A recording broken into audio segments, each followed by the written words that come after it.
는 현실과 믿음 사이라는 말씀으로 여러분과 은혜를 나누기를 원합니다. 스펄전 목사님 이후에 최고의 설교자다 이렇게 불리워지는 헬무트 틸리케라고 하는 목사님이 계십니다. 이 목사님이 현실과 믿음 사이에서 고뇌하고 번민하고 있는 성도들을 향해서 책을 한 권 썼는데 그 책 이름이 현실과 믿음 사이라고 하는 메시지였습니다. 그는 젊었을 때 갑산종이라고 하는 치명적인 병에 걸렸고 당시에는 이 병에 대한 치료법이 없었다고 합니다. 그는 질병에서 오는 고통으로 몸부림치면서 그때 이 몸부림치면서 십자가에 달리신 예수 그리스도를 만나게 됩니다. 그리고 당시에는 거의 치유할 수 없었는데 기적 같은 치유를 경험합니다. 그래서 그는 젊었을 때 이 놀라운 이 기적을 통해서 하나님을 만나고 이제 정말로 하나님의 말씀밖에 없다. 그래서 이 복음주의적인 신학을 공부하고 2차 세계대전 중에 수많은 독일 성도들에게 자기의 그 아팠던 곳에서 기적을 일으키시는 하나님에 주는 메시지를 전하면서 엄청난 세계적인 목사님으로 이름이 명성을 더하게 됩니다. 그래서 그는 이 책에서 이렇게 얘기합니다. 하나님 없는 현실에 맞서라. 그리고 산상수훈이라고 하는 이 말씀은 예수님께서 우리에게 믿음과 현실 사이에서 고뇌하는 우리에게 하시고자 싶었던 하나님의 메시지다.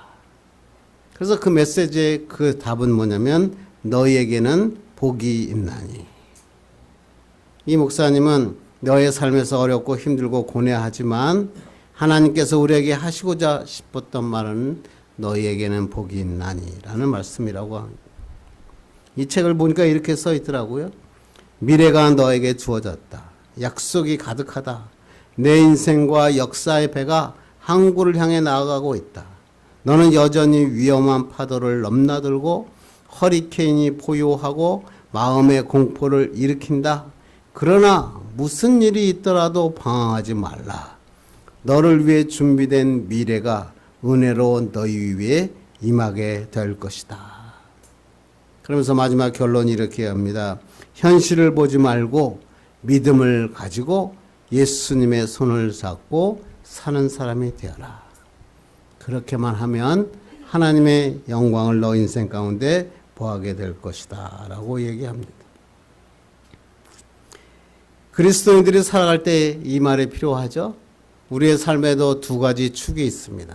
하나는 현실이라고 하는 축이고 하나는 믿음이라고 하는 축입니다.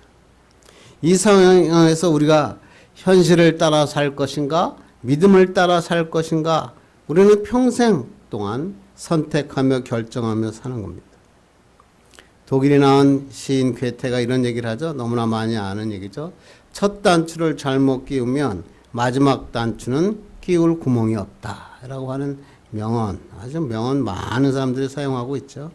이 말의 의미가 뭐죠? 두 가지죠. 하나는 시작이 중요하다. 또 다른 일에는 뭐냐?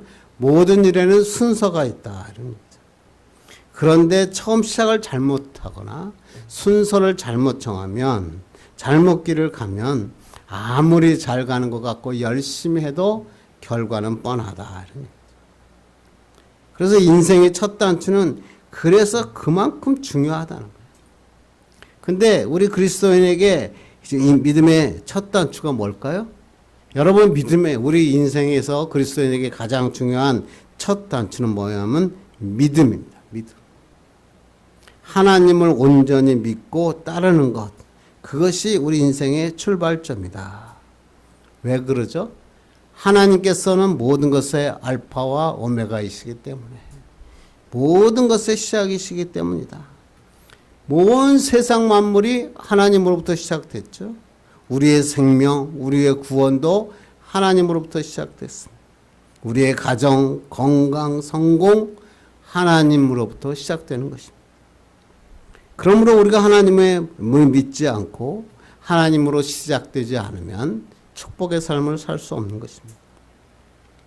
그럼에도 불구하고 많은 사람들은 하나님에 대한 믿음보다 현실을 선택하는 사람들이 너무나 많습니다.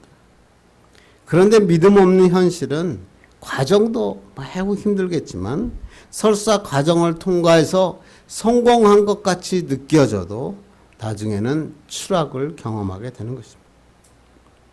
그러므로 천천히 가는 것 같고 돌아가는 것 같고 아무것도 안 보이는 것 같아도 믿음을 따라가면 반드시 하나님께서 예비하고 준비하신 놀라운 축복의 삶, 영광된 결과를 얻을 수 있다고 하는 것입니다. 여러분 중에서 그 유명한 사람, 여러분도 많이 들었을 것 같은데, 저도 뭐 설교 때 많이 들었는데, 빌리 그레엄 목사님과 찰스 템플턴이라고 하는 사람의 이야기죠.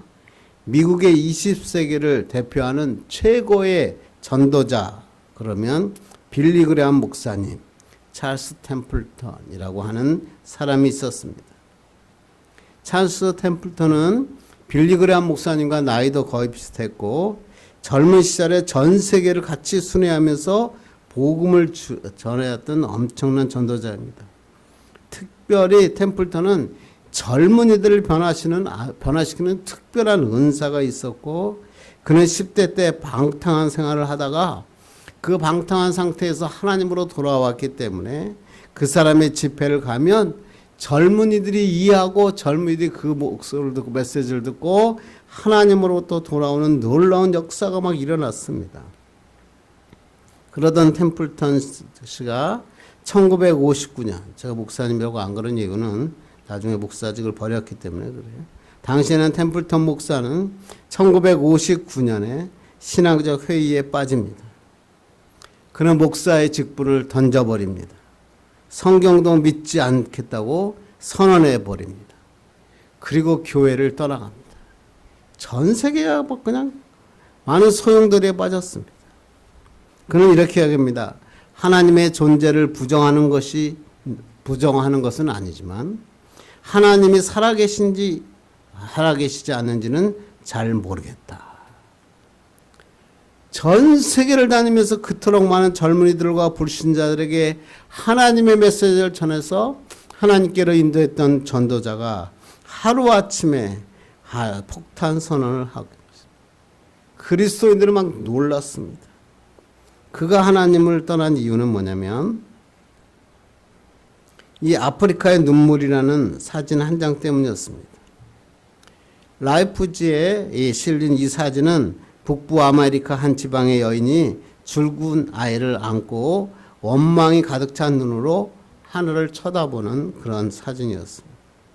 템플턴은 지금 이 여자에게 필요한 것은 비뿐인데 그런데도 비를 내려주지 않는 신이 사랑과 자비의 창조주인가?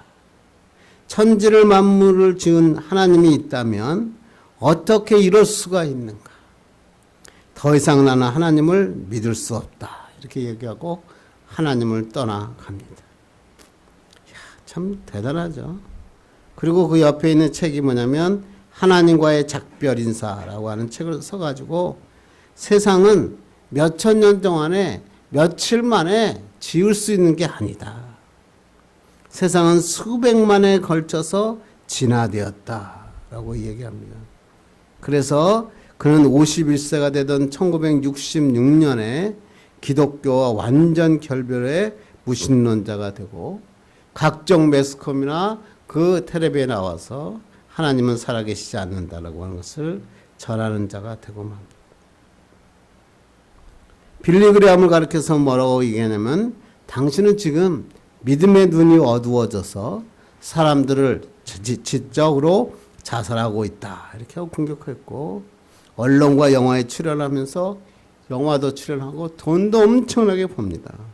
그런데 그의 인생은 서서히 무너지고 있었던 것입니다. 그런데 빌리 그레엄 목사님은 달랐습니다.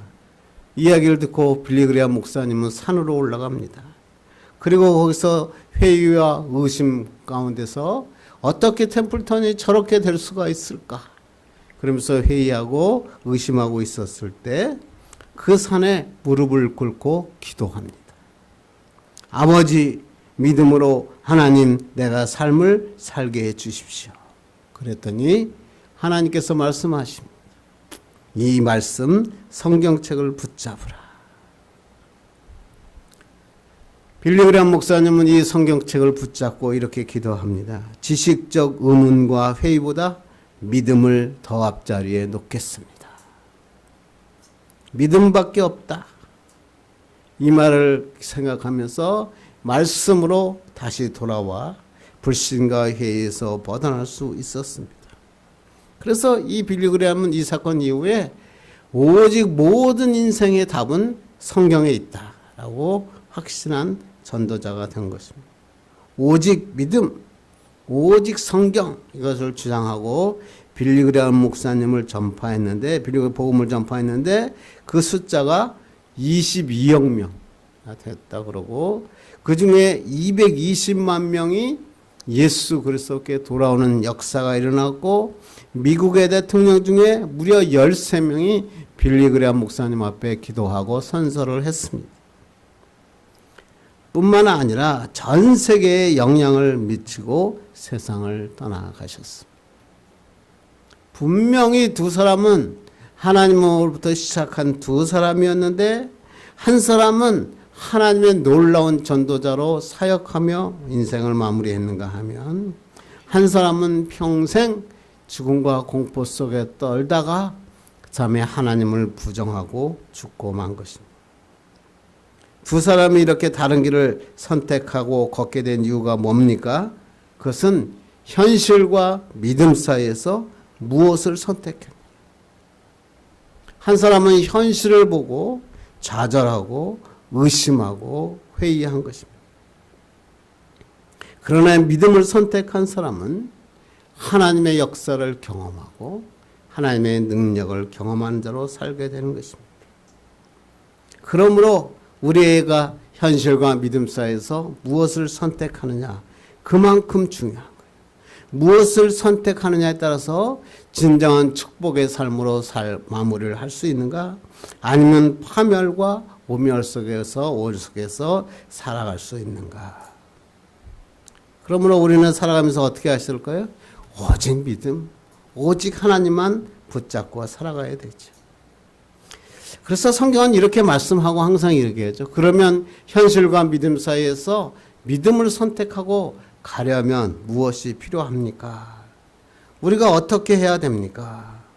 하나님의 계획하신 축복의 길을 걸으려면 어떻게 해야 됩니까? 그렇죠. 오늘 본문이 그 말씀이죠. 현실과 믿음 사이에서 어떻게 하면 믿음의 길을 선택하여 축복의 삶으로 살아갈 수 있는가? 그게 오늘 본문이 우리에게 주시는 하나님의 메시지입니다. 오늘 본문은 여러분이 너무나 잘 아는 말씀이죠. 현실과 믿음 사이에서 믿음을 선택하지 못하고 자기의 뜻대로 행하다가 결국엔 몰락하고 만 사울의 사건이 오늘 기록되고 있습니다. 우리 한번 1절 읽겠습니다. 시작. 사울이 왕이 될 때에 40세라 그가 이스라엘을 다스린 지 2년에. 이 본문이 참 어렵습니다. 사실은. 어려워. 원문을 읽으면 원문은 이렇게 되어 있습니다. 사울이 왕이 될 때에 40세라 이렇게 된 게 아니라 사울이 왕이 될 때 나이 1살이었다 이렇게 언어가 되어 있습니다. 어떻게 1살이었다는 게 뭡니까? 그럼 사울이 1살에 왕이 됐던 얘기입니까? 그게 아니라 사울이 왕이 된 지 1년이었다라고 얘기합니다. 그런데 보니까 이스라엘 다스린 지 2년이다 이런 얘기죠. 그러니까 사울이 왕이 돼서 만 1년을 다스렸는데 횟수로는 2년이 되었다 이런 얘기입니다. 그래서 사울이 왕이 되어 나라를 다스린 지 1년, 횟수로는 2년 만에 어떤 일이 일어났냐면 우리 한번 2절 읽겠습니다. 시작. 이스라엘 사람 3,000명을 택하여 그 중에서 2,000명은 자기와 함께 믹마스와 베델산에 있게 하고 1,000명은 요나단과 함께 베냐민 기브아에 있게 하고 남은 백성은 각기 장막으로 보내니라. 사울이 왕이 되고 2년째 되는 해에 블레셋과의 전쟁을 위해서 3,000명을 뽑습니다. 그 중에서 2,000명은 자기와 함께 믹마스의 베델에 주둔시켰고 1,000명은 요나단과 함께 베냐민 지파의 기브아에 주둔시켰고 남은 백성은 다 돌려보냈습니다. 왜 나머지 백성은 다 돌려보냈을까요? 아, 나는 3,000명의 군사로 블레셋을 충분히 이길 수 있을 것이다 라고 사울은 생각합니다. 그리고 요나단이 믹마스에서 남쪽으로 떨어진 그에서 그 블레셋의 요새를 공격했습니다. 이 소식을 블레셋 사람들이 알려줬고, 그리고 사울은 또 이 소식이 승전보라고 온 이스라엘에게 나팔을 불며 막 그 전쟁의 나팔을 불었습니다. 그러자 이제 이 블레셋 사람들이 이 소리를 듣고 이제 이스라엘과 싸우려고 군대를 모집하고 나왔습니다. 얼마나 많은 숫자가 나왔냐면 5절 보겠습니다. 시작. 블레셋 사람들이 이스라엘과 싸우려고 모였는데 병거가 3만이요 마병이 6,000명이요 백성은 해변에 모래같이 많더라. 병거가 3만 마병이 6,000 백성은 해변에 모래같이 많은 대군. 성경에서 해변에 모래같이 그런 뭐예요? 엄청나다. 숫자가 엄청나다는 얘기죠. 엄청난 대군을 이끌고 왔습니다. 그래서 이 전쟁에서 이스라엘 명 3,000명 가지고 이 엄청난 대군을 이긴다는 것은 불가능했습니다. 이 블레셋의 대규모 군대가 이렇게 딱 쓰니까 이스라엘 백성이 막 두려움에 사로잡히게 됐고 거기에 모여있던 모든 사람이 막 숨습니다. 굴이든 숲이든 숨을 수 있는 것은 어디까지 숨었고 길갈에 모여있던 이스라엘 군사들은 떨고 있었습니다. 사울은 이제 걱정이 됐습니다. 야, 어떻게 하면 이 위기를 내가 이겨낼 수 있을까? 그때 생각해낸 한 가지 방안이 뭐냐면 제사를 드리면 되겠다 이렇게 생각을 했습니다. 왜냐하면 제사를 하게 되면 이스라엘 백성들은 숨거나 도망가지 않고 제사하는 자에 모여들기 때문에 이 사람들이 도망가지 않을 것이다 라고 생각했고, 또 줄만에 그 사무엘 때 미스바 대각성 집회 기억났죠? 미스바에 모여서 하나님께 번제하고 대각성 집회를 사무엘이 주도했을 때 하나님께서 우레를 내리셔가지고 그 수많은 블레셋을 전쟁 한 번 안 하고 싸움 한 번 안 하고 다 물리쳤던 기억이 났던 겁니다. 야, 그러면 우리가 번제를 드리면 되겠구나 그렇게 얘기합니다. 그런데 어떤 일이 일어나냐면 8절 보겠습니다. 시작. 사울은 사무엘이 정한 기한대로 이레 동안을 기다렸으나 사무엘이 길갈로 오지 아니하며 백성이 사울에게서 흩어지는지라. 이게 제사를 드리려고 그랬더니 제사는 누구야? 제사장이 있어야 되잖아요. 근데 당시 제사장이 누구였어? 사무엘이었단 말이에요. 근데 사무엘이 지금 보니까 앞에 10장에서 뭐라고 했냐면 내가 7일 만에 다시 돌아오겠다 이렇게 이야기하면서 7일 동안 기다리라고 그랬단 말이에요. 그런데 7일을 기다렸는데 오지 않은 겁니다. 그런데 이스라엘 군이 지금 이 블레셋과의 전투가 막 일어나게 일촉즉발에 이겼습니다. 자, 그 사울은 저는 오늘 구절이 참 읽기 참 싫은 구절인데 이 구절 봅시다. 시작. 사울이 이르되 번제와 화목제물을 이리로 가져오라 하여 번제를 드렸더니, 사무엘이 분명히 기다리라고 했는데 그것을 무시합니다. 그리고 자기는 제사장이 아닌데 자기가 제사를 드리는 큰 죄를 범합니다. 화목제물과 번제물을 가져와라 그렇게 하고 자기 손으로 직접 제사를 드리고 말. 사울은 다 떠나서 이것 한 방에 하나님으로부터 완전히 떠났어요. 결정적인 실수였죠. 아무리 왕이라고 해도 제사는 하나님께 드리는 거잖아요. 하나님에게 제사하는 것은 하나님의 방법대로 드려야 되죠. 제사장이 있어야 되는 거예요. 그런데 자기가 제사장을 월권해서 내가 왕인데 그러면서 자기가 하나님 앞에 제사를 지낸 것입니다. 7일 동안 기다리라고 했는데 그 말을 안 지킨 거야. 그 결과 사울 왕은 나라가 길지 못할 것이다. 이렇게 사무엘이 나중에 와서 얘기하고 이 심각한 죄로 큰 파장이 일어나고 하나님께서 사울을 떠나시게 되고 사울은 실패의 길로 가고 맙니다. 왕이 된 지 1년밖에 안 됐는데 그 제사 한번 잘못 지내면서 완전히 파멸의 길로 들어서는 사울을 늙으면서 저는 이 사무엘상 13장 9절이 빠졌으면 어땠을까. 사울이 좀 기다렸으면 어땠을까? 그런데 이 얘기가 사울의 얘기가 아니라 우리의 인생도 마찬가지라는 거예요. 중요한 순간에 하나님의 방법, 믿음을 선택할 것이냐? 아니면 지금 현실을 보니까 두렵죠? 내가 원하는 방법을 선택해서 내가 원하는 대로 할 것이냐? 한 번의 결정이 우리의 인생을 좌우한다는 것입니다. 세상 사람들은 뭐예요? 자신이 옳다고 생각하는 길, 세상의 사람들이 원하는 길, 현실을 선택하죠. 현실을 선택한 다음에 어떻게 삽니까? 수단 방법을 가리지 않아요. 성공만 하면 된다. 높은 자리에만 오르면 된다. 많은 재물을 얻기만 하면 된다고 생각합니다. 그런데 여러분, 그들의 결말을 우리가 잘 보시면 알죠. 그들의 결말은 비운입니다. 자식들이 싸우고 지금도 투쟁하고 참 얼마나 많은 아픈 현실을 우리가 매일매일 읽을 수 있습니다. 현실과 믿음 사이에서 현실을 선택하면 실패인 것입니다. 그러므로 우리는 현실과 믿음 사이에서 항상 믿음을 선택해요. 내가 생각하는 것이 아니라 하나님이 기뻐하시는 길. 그렇게 하면 하나님께서 뭐예요? 우리의 눈으로는 불가능한데 어떻게 그럴 수가 있느냐? 저 문제는 해결할 수 없을 것 같다 그러는데 하나님의 능력으로 해결해 주십니다. 멋진 인생으로 사는 것입니다. 그렇다면 중요한 게 뭘까요? 우리가 현실과 믿음 사이에서 어떻게 하면 믿음의 길, 하나님이 기뻐하시는 바른 길을 선택할 수 있는가? 하나님의 길을 걷기 위해서 필요한 것이 무엇인가? 한번 오늘 본문을 통해서 현실과 믿음 사이에서 믿음을 선택할 때 어떠한 것이 필요한지 살펴보고 은혜 받기를 바랍니다. 첫 번째 우리 그리스도인이 해야 될 것은 하나님의 때를 기다려라. 현실과 믿음 사이에서 믿음을 선택하고 축복의 인생을 살아가기 위해서는 하나님의 때를 기다릴 줄 알아요. 아주 쉬운데 이거 참 어려워요. 오늘 근데 본문 사울은 어떤 일? 사무엘을 기다리지 못하죠. 자기가 제사를 드려요.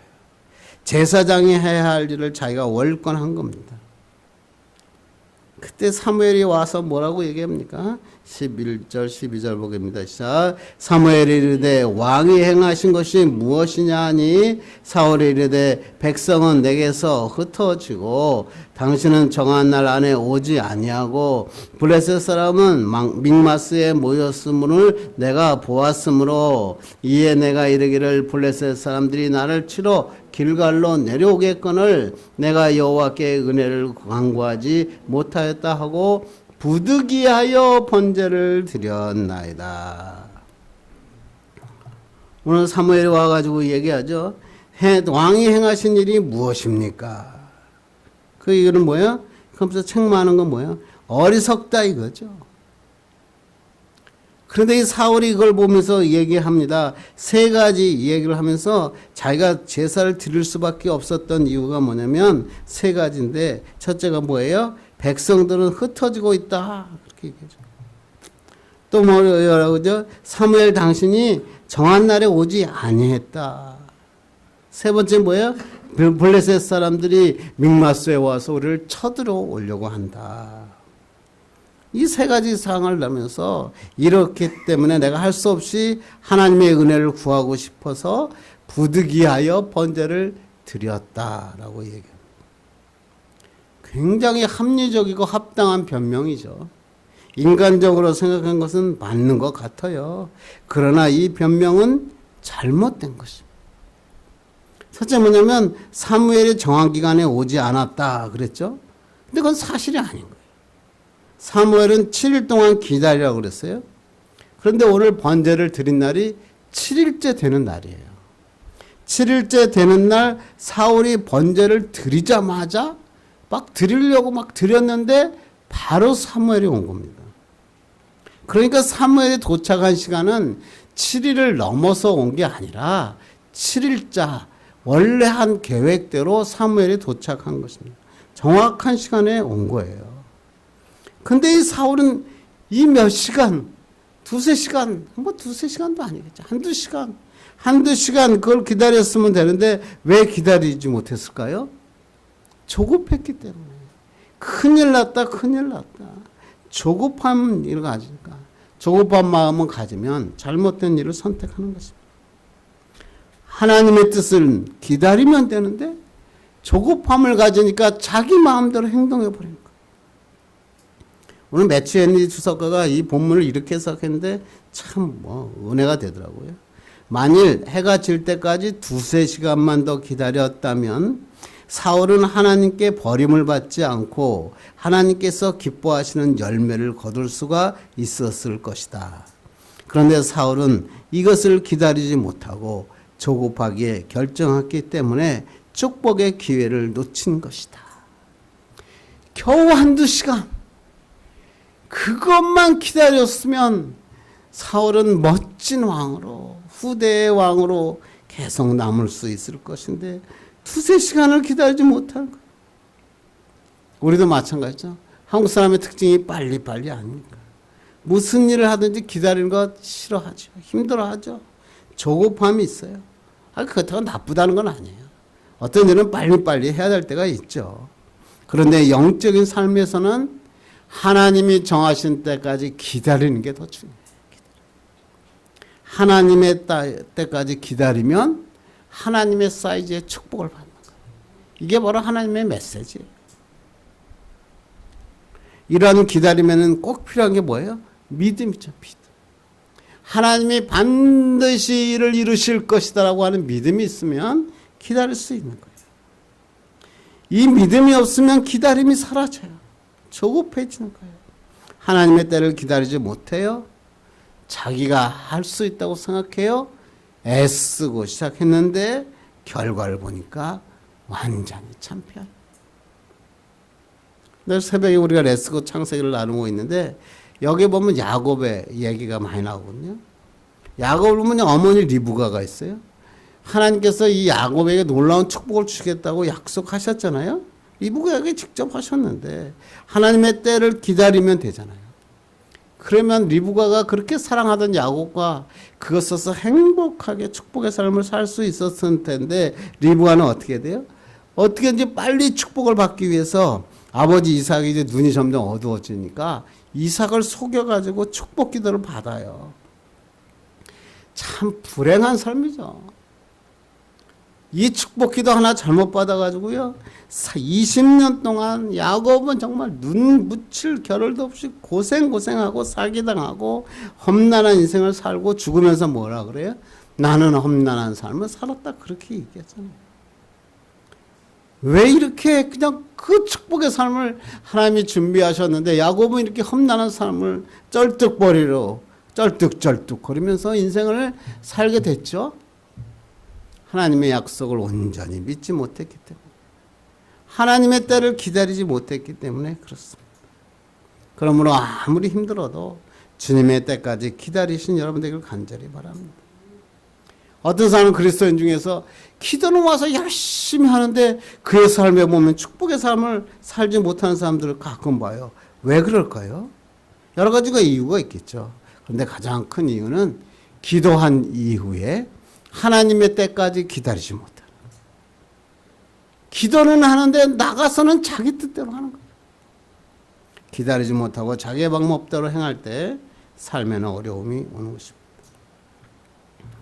여러분 설교할 때 저도 저번에도 했던 것 같은데 많은 예화 중에 이런 예화가 있어요. 어떤 교회부인이 극장에서 밤에 프로를 보고 나올 때 수천만 원짜리 다이아몬드 목걸이를 떨어뜨리고 돌아왔다고 그러죠. 이튿날 아침 보니까 난리가 난 거예요. 집에 돌아와서 그 사실을 알고 황급하게 극장 지배인에게 전화를 걸었습니다. 내가 어젯밤에 영화를 상영에 방문했던 사람인데요. 다이아몬드 목걸이 분실을 했습니다. 혹시 분실 신고 들어온 게 없나요? 지배인에게 물었습니다. 극장의 지배인이 뭐랍니다. 그런 신고 들어온 거 없습니다. 그러면서 이렇게 얘기합니다. 잠깐 전화를 끊지 말고 기다리십시오. 그러면 제가 그 교부인이 앉으셨던 자리에 갔다 오겠습니다. 그리고 그 여자가 어젯밤에 영화를 보았다는 자리로 달려갔습니다. 컴컴한 극장 밑에 가만히 찾아보니까 밑에 그 수천만 원짜리 다이아몬드 목걸이가 있는 것이었습니다. 마지막 상영이었기 때문에 아직 청소도 안 했고, 그래서 그것에 그 다이아몬드 그가 그대로 있었습니다. 집에는 막 기뻐서 막 뛰어와가지고 전화통 앞으로 달려왔습니다.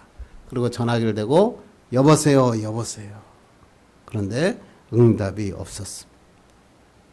이 여자는 잠시를 기다리지 못하고 전화기를 끊어버린 것입니다. 아무리 전화가 다시 오기를 기다렸지만 다시 전화가 오지 못했습니다. 그 비싼 다이아몬드 목걸이를 잠시 몇 분, 몇 초 그걸 기다리지 못해서 찾지 못한 것입니다. 우리들 가운데도 이런 사람들이 많잖아요. 하나님께 전화를 걸어요. 하나님, 하나님 도와주세요. 하나님 도와주세요. 자기의 문제들을 다 이야기해요. 이야기하는 것까지는 좋은데 하나님이 응답하시는 시간까지 기다리지 않는 거예요. 그리고 자기가 그냥 전화를 끊어요. 전화기를 끊고 자기 방법대로 행합니다. 하나님께 기도했으면 하나님을 믿고 하나님의 때를 기다리면 되는데 기다리지 못하고 자기의 뜻대로 행하는 것입니다. 하나님께 기도하고 하나님의 때를 기다리지 않으면 어떤 얘기가 나죠? 하나님이 준비하신 축복을 받을 수가 없어요. 조금만 기다리면 수천만 원짜리 다이아몬드 목걸이를 다시 찾을 수 있었는데 찾지 못하는 것입니다. 우리가 현실과 믿음 사이에서 믿음을 선택하기 위해 중요한 게 뭐라고요? 기다리는 거예요. 하나님의 때를 기다려요. 우리가 기다리면 하나님께서는 반드시 우리를 실망시키지 않으신다. 이런 믿음을 갖고 있어야 돼요. 기도하고 기다리면 반드시 우리가 생각한 것보다 더 큰 최상의 열마를 하나님은 우리에게 주신다. 이것을 믿고 나아가기를 간절히 바랍니다. 두 번째, 하나님께서 말씀하시는 게 뭐냐면 하나님의 방법을 따라야 한다. 현실과 믿음 사이의 믿음을 선택하여 축복의 인생을 살아가기 위해서는 첫째, 하나님의 때를 기다려야 되고, 두 번째는 하나님의 방법을 선택하고 그 길을 따라야 된다라고 얘기합니다. 다시 한번 12절을 한번 읽겠습니다. 시작. 이에 내가 이르기를 블레셋 사람들이 나를 치러 길갈로 내려오겠거늘 내가 여호와께 은혜를 간구하지 못하였다 하고 부득이하여 번제를 드렸나이다. 아니라 블레셋 사람들이 채로운데 자기가 여호와께 은혜를 구하기 위하여 부득불 번제를 드렸다. 번제를 드린 게 나쁜 게 아니죠. 그런데 문제는 뭐였어요? 하나님께서 분부하신 명령을 어기고 자신의 마음대로 드린 거예요. 하나님의 제사마저 자기의 성공을 위한 도구로 사용하고 있는 사울의 모습인 것입니다. 사울은 생각한 거예요. 미스바에서 사무엘이 막 번제를 드리고 순간에 막 우레가 내리고 전쟁에서 승리하는 것을 본 거예요. 야, 이걸 사무엘만 하는 거 아니지 않느냐. 나도 할 수 있다고 생각한 거예요. I can do. 그러나 하나님이 드린 제사의 방법은 하나님의 방법대로 하는 거죠. 그래야 하나님이 기뻐하시는 제사가 되기 때문에 그렇습니다. 그런데 자기 제사도 뭐 자기가 원하는 것을 얻기 위해서 자기 마음대로 사용하는 순간 하나님께서는 뭐야? 떠나신 거예요. 사울을 떠난 거예요. 지금도 마찬가지죠. 많은 사람들께 하나님께 예배하는 것이 꼭 자기가 원하는 것을 얻기 위한 수단으로 예배를 사용하는 것이 많은 사람들이 있습니다. 물론 예배를 온전히 드리는 자에게 하나님의 축복이 임합니다. 그게 중요하죠. 그런데 문제는 뭐죠? 예배를 자기의 목적을 위한 수단으로 사용하면 하나님이 싫어하신다는 거죠. 그래서 13절에 이 사무엘이 이 말을 듣고 기가 막힙니다. 이렇게 얘기합니다. 13절 읽겠습니다. 시작. 사무엘이 사울에게 이르되 왕이 망령 때에 행하였도다. 왕의 하나님 여호와께서 왕에게 내리신 명령을 지키지 아니하였더라. 그리하였더라면 여호와께서 이스라엘 위에 왕의 나라를 영원히 세우셨을 것이다. 왕 보고 사무엘은 뭐라 그래요? 망령되게 행하였구나. 히브리어 원문에 보니까 어리석게 행동했다. 그러죠. 뭐가 어리석은 거예요? 하나님의 명령을 어겼다. 사무엘이 사울에게 올 때까지 7일 동안 기다리라고 했는데 그 말을 지키지 않은 거예요. 그리고 제사장이 하나님 앞에 드려야 되는 제사를 자기가 드린 거예요. 하나님의 방법대로 기다렸다면, 하나님의 방법대로 제사장이 와서 제사를 드렸다면 뭐야? 사무엘이 하나님께서 이스라엘 왕의 왕의 나라를 영원히 세우셨을 것이고 영원히 사울의 왕이 이어졌을 것인데 결국에는 당신은 여기서 끝입니다. 하나님께서 사울을 떠나고 사울은 실패의 길로 가고 여러분도 죽음, 이 사울의 죽음, 비참한 죽음 여러분은 뭐 아시죠? 그래서 사무엘은 이 이야기를 하고 어떻게 합니까? 15절 봅니다. 시작. 사무엘이 일어나 길갈에서 떠나 베냐민 기브아로 올라가니라. 사울이 자기와 함께한 백성의 수를 세어보니 600명 가량이라. 사무엘이 제사도 못 드리고 이미 드렸으니까 길갈을 떠나 기브아로 올라갔어요. 사울이 자기의 손으로 자기의 방법대로 제사를 드리고 났더니 어떻게 결과가 어땠다고요? 이스라엘 군사가 600명에 불과했다. 3,000명의 군사가 모였었는데 제사를 자기의 방법대로 제사를 지내고 났더니 600명밖에 없었다. 다 어떻게 해요? 도망갔다.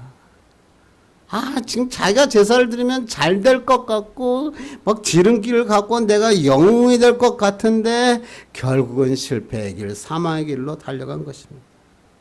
잠언에서 우리가 이런 일을 많이 읽죠. 어떤 길은 사람이 보기에 바르나 필경은 사망의 길이니라. 인간이 선택하는 길은 결국은 사망의 길이죠. 하나님이 선택하신 바른 길, 하나님이 하시는 바른 길, 정도를 따라 살아야 됩니다. 그래서 우리 그리스도인 정도를 따라 살아야 돼요. 세상이 아무리 우리를 미혹하고 세상에 보기엔 우리가 좀 어리석게 보일지라도 하나님의 방법을 선택하고 따라가면, 정도를 따라 살면 하나님이 축복의 길로 인도하신다. 제가 기업할 때 참 이 책 엄청나게 많이 읽었던 책, 성공학의 교과서라고 하는 성공한 사람들의 7가지 습관. 이거 안 읽어본 사람 아마 거의 없을걸요. 스티븐 코비는요, 이 책 한 권으로 엄청난 거부가 되죠. 5년간 베스트셀러, 38개 언어로 번역됐고 2,500만 부 이상 팔렸고요. 클린턴 대통령마저 미국인들이 이 코비의 좋은 대로 하면 엄청난 생산성을 높아질 것이다 라고 이야기, 대통령이 이 정도로 이야기할 정도니까 뭐 엄청나죠. 시사주간 타임즈는 그를 가장 세계에서 영향력 있는 25인으로 선정하고, 보브스는 그의 책을 10대의 경영도서다 이렇게 선택하고, 그런 책을 통해서 7가지가 뭐죠? 자신의 삶을 주도하라, 끝을 생각하여 시작하라, 소중한 것부터 먼저 하라, 상호 이익을 모색하라, 경청한 다음에 이해시켜라, 시너지를 활용하라, 심신을 달려라. 여기서 막 윈윈 뭐 이런 게 나오고 막 그런 거 아니에요. 7가지 습관을 조언했어요. 근데 그렇다면 이 스티븐 코비는 그 사업은 어땠을까요? 스티븐 코비는 그의 실제적인 사업에서는 완전히 실패합니다.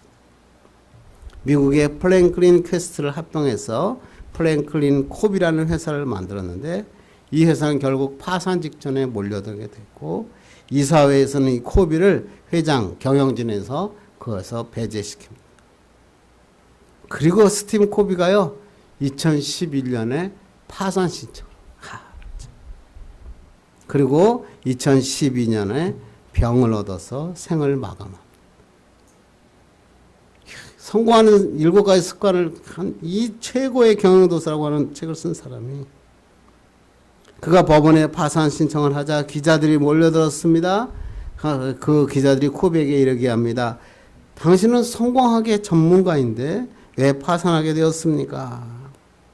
그 기자의 질문에 코비가 이런 얘기합니다. 나는 내가 쓴 성공하는 사람들의 습관처럼 살지 않았기 때문이다. 그러니까 성공하는 사람들의 7가지 법칙대로 나는 살지 않았기 때문에 실패했다. 무슨 얘기를 하는 거죠? 성공하기 아무리 대가라 그래도 자기가 말한 그 7가지 법칙대로 안 하면 결국은 실패할 수밖에 없다라는 것을 보여준 거죠. 그리스도인도 마찬가지예요. 그리스도인은 축복의 인생을 살도록 계획되어 있고 그 삶은 인도되어 예비되어 있는 것입니다. 그런데 왜 이 축복의 인생으로 살지 못할까요? 하나님의 방법대로 살지 못할까요? 아까 성공하는 사람이 7가지 법칙대로 안 하면 파산한 것처럼 그리스도인인데 하나님의 방법대로 행하지 않으니까 결국은 쓰러지는 겁니다. 하나님께 기도를 하고 은혜를 구하면 돼 나가면 자신의 방법대로 사는 거예요. 그러니까 그의 삶에서는 하나님의 기적이 안 나타나요.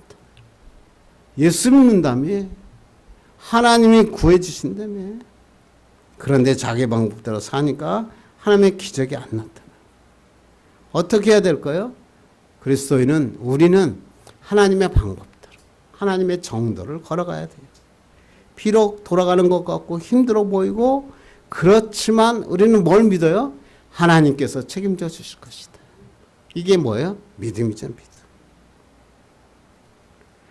또 특별히 우리는 이 세상에서 축복의 인생을 사는 것도 하나님의 뜻이지만 또 궁극적으로는 하나님 나라를 바라보면서 사는 거잖아요. 하나님 앞에 섰을 때 너는 하나님의 마음에 맞는 사람인가? 하나님이 우리에게 물어보실 거 아니에요. 이 세상에 어떻게 사는 것? 하나님의 방법대로 사는 사람. 이게 바로 하나님이 축복의 사람인 것입니다. 일본의 만화에 히카루의 바둑이라고 하는 만화가 있어요. 거기서 유래된 유명한 말이 뭐냐면 신의 한 수라고 하는 말. 뭐 바둑 좋아하시는 분은 신의 한 수가 뭔지 알죠.